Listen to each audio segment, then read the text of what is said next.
historique. Le Paris Saint-Germain renverse Manchester City 4-2. Mais c'est une annihilation. Et je suis désolé, mais on va parler de ce match. Mais quand on regarde les deux buts de Manchester City, mais ils sont quasiment anecdotiques vu la performance stratosphérique des Parisiens. Parce que oui, on va dire les termes, le Paris Saint-Germain a annihilé Manchester City. Parce que oui, je rappelle qu'il y a 2-0 quand même à un moment donné dans le match. Il y a 2-0 pour Manchester City. Mais le PSG a dominé de A à Z le match. Regardez-moi ces temps forts. Regardez-moi ça. Alors il y a un pic pour Manchester City, c'est les deux buts. Et globalement, voilà. Regardez-moi cette deuxième période. Et c'est bien, hein, parce que j'arrêtais pas de voir partout. Oui, Manchester City, ils se fatiguent très rapidement. Ils ont marqué les deux buts et ils se sont fait caca dessus. Caca culotte. C'était une catastrophe. Là, franchement, mais je suis inquiet pour Manchester City. Je suis inquiet. Par contre, ce Paris Saint-Germain m'a régalé. On a eu énormément d'occasions, énormément de fois la possession. On a eu beaucoup de temps fort quand même côté Paris Saint-Germain. Et d'ailleurs, si on regarde les statistiques, c'est 63% de possession à 37. Déjà, je m'attendais à ce que Manchester City ait la possession de balle. Je m'attendais un peu à une physionomie comme face au Bayern Munich où Manchester City a la balle, mais où le Paris Saint-Germain est capable de rentrer dedans, de proposer quelque chose, surtout sans ballon, et de mettre de l'impact physique. Et au final, ce PSG a mis de l'impact physique, a mis du pressing haut, et franchement, mais il faut qu'on parle du match de Neves, qui est absolument stratosphérique. Vitinha également, qui fait un match plutôt intéressant. Alors déjà, il est passeur décisif sur le but de Neves, mais également, voilà, il nous a permis de bien calmer le jeu, de poser, mais également d'accélérer un peu le jeu, même si, bon, Fabien Ruiz a clairement ralenti le jeu. Lui, on va en parler, mais parce que il me sort par les yeux. Mais voilà, d'ailleurs, si on regarde les buts attendus, 2,75 XG, 1,78, et au final, 2,75 XG, ça veut dire qu'on devait marquer 2 à 3 buts. Au final, on en a marqué 4. Donc ce Paris Saint-Germain est presque efficace ce soir, même s'il y a quand même 8 grandes chances et qu'on a marqué que 4 buts. Il y en a quand même 4 de manqués, et ça c'est un peu dommage. Mais voilà, faut dire quand même que ce PSG a été énorme. Et d'ailleurs, il faut qu'on parle du but de Barcola, parce que c'est encore une fois une frappe ratée, une frappe sur la barre, mais ça permet quand même à Barcola de marquer. Et puis voilà, franchement, les hors-jeux, ça a été un peu la soupe à la grimace, parce que quand on regarde le but d'Hakimi, qui est un très beau but, hein, franchement, j'étais très déçu qu'il l'ait pas accordé. Franchement, le hors-jeu sur un bout de genou, c'est vraiment dommage, c'est vraiment décevant. Mais voilà, je retiens également un match de Nuno Mendes, d'ailleurs, qui a fait vraiment une belle rencontre. Au niveau des statistiques vraiment globales, vraiment avancées. On voit donc 8 grandes chances et 4 manquées. Il y en a quand même eu 5 hein, du côté de Manchester City pour 3 manqués. Et concrètement, cette équipe de Manchester City, bah, je suis désolé, je ne l'ai pas trouvé terrible. Et s'il n'y a pas cet imbroglio un peu bizarre dans la surface, bah, il ne marque pas. Et au final, on va parler un peu de la performance notamment de Donnarumma, que j'ai trouvé... Voilà, un peu ambivalent. Il est capable de faire de très gros arrêts, comme notamment en première période où vraiment il est présent et il nous fait du bien. Mais en deuxième période, moi je trouve que sur le but de Grealish, il se trouve un peu. Après, sur le but de Haaland, il fait ce qu'il peut. Mais voilà, il a quand même fait des beaux arrêts. Donnarumma, pour le coup, je ne lui en veux pas. Il a été vraiment bon ce soir. Il y a quand même eu 6 tirs cadrés. Il a fait 4 arrêts. Voilà, c'est quand même bien joué de sa part. Et voilà. Par contre, il y a toujours 26 tirs, 9 cadrés pour le Paris Saint-Germain. C'est toujours aussi peu. Mais bon, voilà, je rappelle quand même qu'il y a une barre de Désiré Doué, même si ça donne un but. Il y a une barre également de Ousmane Dembélé. Et il y a des actions où ça passe pas très loin. Donc voilà. C'était un match franchement très intéressant. Et pour le coup, du côté de Manchester City, alors, il y a eu autant de fautes des deux côtés. Mais franchement, Ruben Dias doit prendre rouge. Ruben Dias doit prendre rouge. Parce qu'il y a clairement faute au départ. Sur le premier carton jaune, il y a clairement faute. Mais après, il y a quand même un genou très très haut qui arrive sur la tête de Désiré Doué. Le mec arrive à toute berzingue, il est complètement en retard. Il met un genou dans la tête de Désiré Doué. Moi, j'ai pas compris. Certes, c'est la 24e, t'es l'arbitre, tu veux pas détruire le match.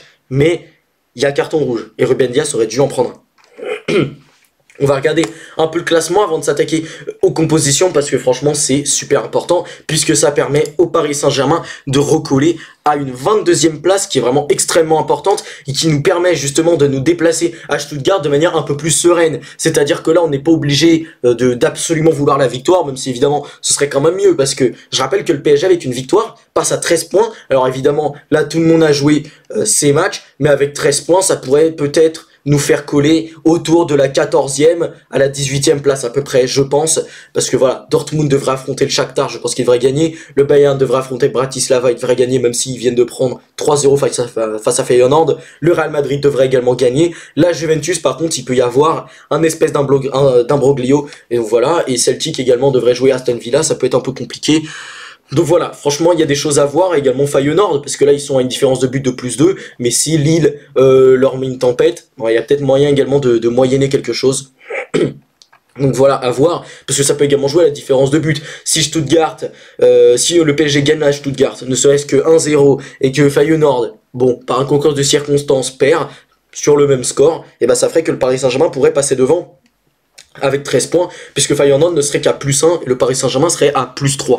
Donc voilà, c'est également des calculs comptables qui peuvent compter, qui peuvent être intéressants pour nous, mais du coup ça veut dire que ce Paris Saint-Germain peut également se retrouver un petit peu plus haut dans le classement. Mais encore faut-il battre Stuttgart, parce que je rappelle qu'à 11 points, on peut être un peu plus bas dans le classement, et franchement ça nous arrangerait pas, parce que si Benfica bat la Juve, si le Sporting bat Bologne, et s'il y a match nul face à Stuttgart, bon bah on peut être un peu embêté, il y aura peut-être le goal average qui sera en notre avantage, mais ça peut être un peu compliqué. Et d'ailleurs Manchester City peut également encore se retrouver à 11 points, avec Bruges notamment, donc voilà, on peut avoir également des gros adversaires. Moi j'espère vraiment la victoire face à Stuttgart, je pense qu'on peut le faire, on jouera contre eux normalement le 27, donc voilà, ça serait la semaine prochaine et ça va être un match également très très important. Au niveau des compositions, donc, bon bah déjà, João Neves a été élu homme du match avec une note de 8,9, moi je pense qu'il aurait pu être encore plus haut, et je crois, si je suis pas fou, qu'il a été élu homme du match, mais si c'est Dembélé c'est pas choquant puisqu'il a été un peu notre homme providentiel, mais Neves a fait un très très très gros match ce soir, et franchement les gars, je pense que là, on a mis la main sur un joueur stratosphérique. Il a marqué son but, 2 occasions créées également, parce qu'en plus de ça, il nous a créé des occasions, hein. Il nous en a créé pas mal des occasions, et il est quand même à l'origine de 0,65 buts attendus, donc ça c'est pas mal. Il a raté 2 grandes chances certes, mais bon, il a quand même marqué son but. Donc c'est très bien, 3 tirs bloqués, 5 touches dans la surface adverse, 2 dribbles réussis, mais également 5 passes dans le dernier tir, une passe longue précise, mais moi c'est son activité défensive qui m'a choqué, 5 tacles réussis. Un dégagement de la tête, une interception, 12 actions défensives et 6 récupérations. Il a également été un gros danger dans le domaine aérien. Et franchement, les Manchester City, mais ils se sont fait boire à la petite cuillère par João Neves. Tellement c'était n'importe quoi. Sur chaque duel aérien, il était en avance. Il était devant tout le monde. Et voilà, sur ce coup franc magnifiquement tiré de Vitinha, la tête de Neves. Et franchement, c'est mérité. Lui, il fait un match absolument stratosphérique. João Neves... D'ailleurs, je trouve que cet entrejeu du Paris Saint-Germain a totalement bouffé l'entrejeu de Manchester City, et ça c'était une énorme dinguerie, et je suis désolé, mais c'est un régal. J'ai un copain au lycée qui est fan de Manchester City, je vais le vanner jusqu'à la fin de l'année, tant ce match a été absolument extraordinaire, et tant je suis trop heureux du résultat. Vitinha, du coup, qui est l'auteur de cette passe décisive pour João Neves, mais qui a également fait un très grand match. Déjà 84 passes réussies sur 89, 94% de réussite des passes. Il a été très très performant dans ce domaine. 4 occasions créées.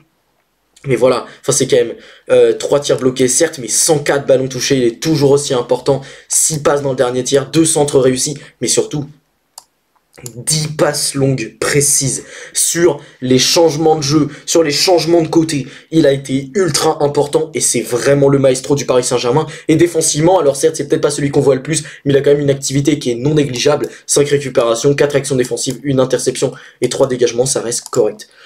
Pour ce qui est de Fabian Ruiz, alors lui, il est nul. Voilà, il est nul.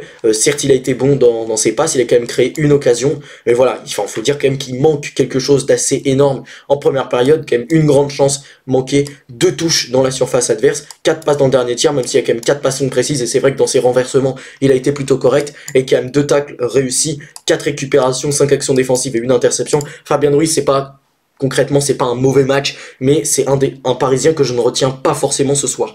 Par contre Lee Kang-in a été complètement à chier, voilà, je suis désolé, j'ai dit un gros mot, mais il est vraiment pas bon, c'est vraiment sa meilleure stat, c'est ça, c'est 20 passes réussies, 2 occasions créées, certes, mais voilà, c'est 3 touches dans la surface adverse, 2 passes dans le dernier tiers, 2 centres réussis, une passe longue précise. Voilà, moi franchement je l'ai trouvé vraiment pas bon, Lee Kang-in, je suis désolé.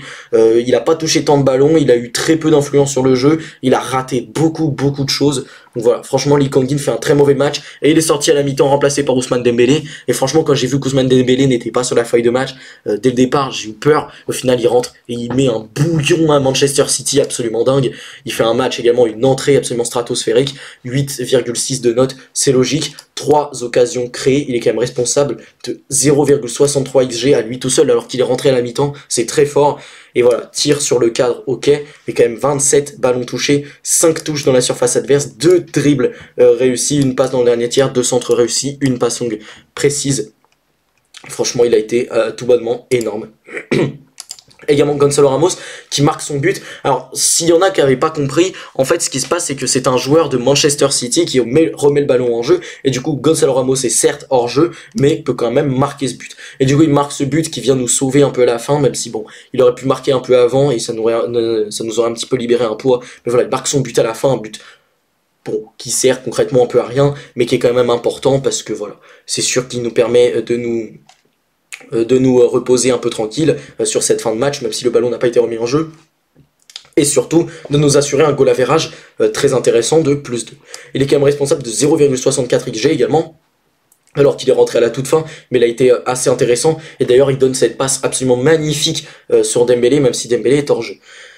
Une grande chance manquée, 12 ballons touchés, 5 touches dans la surface adverse. Voilà, il a été franchement pas mal, le petit Gonzalo Ramos. On l'attendait dans ce rôle d'attaquant vraiment qui serait là juste pour marquer des buts. Et là, il a été bon dans ce domaine. Et d'ailleurs, si on compte un peu les ballons, enfin les buts hors jeu, on peut terminer le match à 6-2. Voilà, 6-2. La performance aurait encore une fois, mais a été absolument sensationnelle.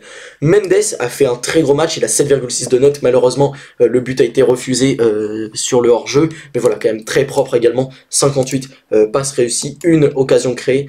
Voilà, franchement, c'est pas mal du tout. 94 ballons touchés, une touche dans la surface adverse, mais surtout 3 dribbles réussis. Il a mis tempête sur le côté de Nunes. Vraiment, Nunes, il s'est fait bouffer tout le match. Nunes... voilà, mais Mendes, lui, pour le coup, a fait un très gros match, 3 dribbles réussis, 5 passes dans le dernier tiers, et 5 passes longues précises. Alors certes, il a raté ses centres, mais en l'occurrence, il en avait réussi un, et on lui a enlevé. Mais défensivement également, il a eu une belle activité, 4 récupérations, 12 actions défensives, 4 interceptions, 1 dégagement de la tête, 2 dégagements, et 2 tacles réussis. Certes, il a pris un carton jaune, c'est un peu dommage, mais il a fait un très beau match. Barcola, lui aussi, alors je crois que je n'ai pas parlé de son match, mais il a 8,7 de notes, il a été énorme tout le match, il a fait très mal, enfin tout le match. Sa première période est pas forcément sensationnelle, même s'il a quand même fait assez mal, mais il a quand même 2 occasions créées, 0,39 buts attendus, et voilà, en plus il donne cette passe décisive pour Ousmane Dembélé, et il marque son but, un but où il est très bien placé franchement, et c'est pas si facile que ça de la reprendre sur cette frappe de Désiré Doué. 3 dribbles réussis, une passe dans le dernier tiers, une passe longue précise, mais également défensivement, un tacle réussi, 2 actions défensives, 2 récupérations, c'est franchement pas mal, et le petit pont qu'il met sur Matheus Nunes, les gars, vraiment, il faut se le regarder sans modération. Désiré Doué également a fait un assez gros match, alors certes, il a que 7,1 de notes, et parce que il est sorti quand même assez rapidement, autour de la 61e minute, mais il a fait quand même assez mal, hein. 0,5 buts attendus, certes, mais voilà, c'est quand même 6 touches dans la surface adverse, même s'il a pas réussi le dribble, il a fait mal dans ses prises de balles, il a un tir sur le cadre, mais du coup, il est décisif quand même, 3 passes dans le dernier tiers, une passe longue précise. C'est un match franchement intéressant de la part de Désiré Doué. Il a quand même 3 récupérations, 2 actions défensives, une interception. C'est vrai que je me souviens également d'une belle action défensive où justement je crois qu'il gagne le ballon, peut-être contre Erling Haaland, je ne sais plus, mais je crois que c'était contre un joueur un peu costaud. Et où voilà, il s'impose physiquement, hein, il s'impose physiquement et il gagne le ballon, donc ça c'est très fort. Hakimi également a fait un très gros match. Alors, 2 occasions créées évidemment, 0,9 but attendu. Il aurait pu marquer ce but justement qui nous aurait un peu libéré à la mi-temps. C'est dommage, mais voilà, franchement, c'est pas de sa faute hein, si le but a été enlevé, mais il a fait quand même un beau match. C'est peut-être pas le meilleur joueur parisien ce soir, mais il a été bon. 5 touches dans la surface adverse, 2 dribbles, réussi 10 passes dans le dernier tiers et 4 passes longues précises. Voilà, c'est toujours un très gros match de la part d'Hakimi qui également défensivement n'a pas été en reste. Il a été plutôt intéressant et d'ailleurs si Savigno sort aussitôt dans le match, c'est un peu grâce à lui, même si moi je trouve que sur le but de Jack Grealish, moi je trouve que déjà défensivement il y a un gros problème, mais surtout voilà, Kimi n'a pas trop suivi, mais c'est pas très grave en soi. Et Donnarumma lui fait un match un peu bizarre, un peu en demi-teinte, c'est-à-dire que ok, il concède 2 buts, mais il en a quand même évité 0,41, donc c'est pas si mal, c'est pas une si mauvaise rencontre. Par contre Pacho Marquinhos, moi j'ai essayé de trouver un peu bizarre ce soir, parce que concrètement ils font pas un mauvais match je trouve. Ils sont même globalement assez solides, mais ils sont solides parce que Manchester City est assez inefficace et assez inoffensif. Et au final, sur les buts, moi je trouve qu'ils se trouent un peu. C'est dommage. Même si Pacho sur la fin, notamment, je me souviens d'un beau retour sur Erling Haaland. Donc voilà, faut pas avoir la mémoire courte, les deux ont été bons. Notamment Marquinhos, je trouve que dans la défense en avançant, il a été vraiment bon. Il a fait des récupérations parfois assez hautes, donc voilà, c'est pas mal. Et Warren Zaïre-Emery, qui fait une entrée franchement très correcte, 11 passes réussies sur 13 évidemment, 18 ballons touchés, 12 touches dans la surface adverse, d'ailleurs il nous récupère un corner également, donc voilà, sur une action également où il donne un centre, voilà je crois que c'est ça, donc c'était pas mal, un dribble réussi, 3 passes dans le dernier tiers, malheureusement ce centre est raté, mais voilà, il récupère le corner et 2 récupérations, il a fait une entrée franchement intéressante, le petit Warren Zaïre-Emery. Voilà, on a parlé globalement de ce match absolument stratosphérique des Parisiens. Ce débrief est un peu plus long que les débriefs qu'on a fait récemment, mais franchement voilà, c'est une performance extraordinaire de la part des Parisiens et je suis encore tout émoustillé. D'ailleurs, je sais pas si vous entendez, mais ma voix est un peu voilà, un peu éraillée parce que j'ai hurlé durant le match. Voilà, j'ai hurlé, même les buts hors jeu, j'ai hurlé, voilà. Donc j'ai plus de voix, mais c'est pour la bonne cause, c'était pour ce match absolument sensationnel. Et surtout voilà, j'avais une grosse journée, bac blanc de français, c'était la galère. Mais voilà, on termine ce soir sur cet énorme banger qui était ce match PSG Manchester City, alors qu'hier on avait le Barça également. Donc voilà, c'est énorme. Et du coup je l'ai dit, j'en avais déjà parlé, mais sur le plan comptable évidemment c'est une très bonne opération. Et j'espère qu'on gagnera face à Stuttgart. Les amis, si cette vidéo vous a plu, n'hésitez pas à la liker, à la commenter, me donner votre avis, vous, sur ce match du Paris Saint-Germain, ce serait vraiment très appréciable. Et surtout, abonnez-vous à la chaîne, de nouvelles aventures nous attendent, de nouveaux débriefs absolument fous nous attendent. Je vous rappelle que la semaine prochaine, notamment, on aura ce match PSG Stuttgart, évidemment, à débriefer. Donc voilà, ça va être absolument dingue.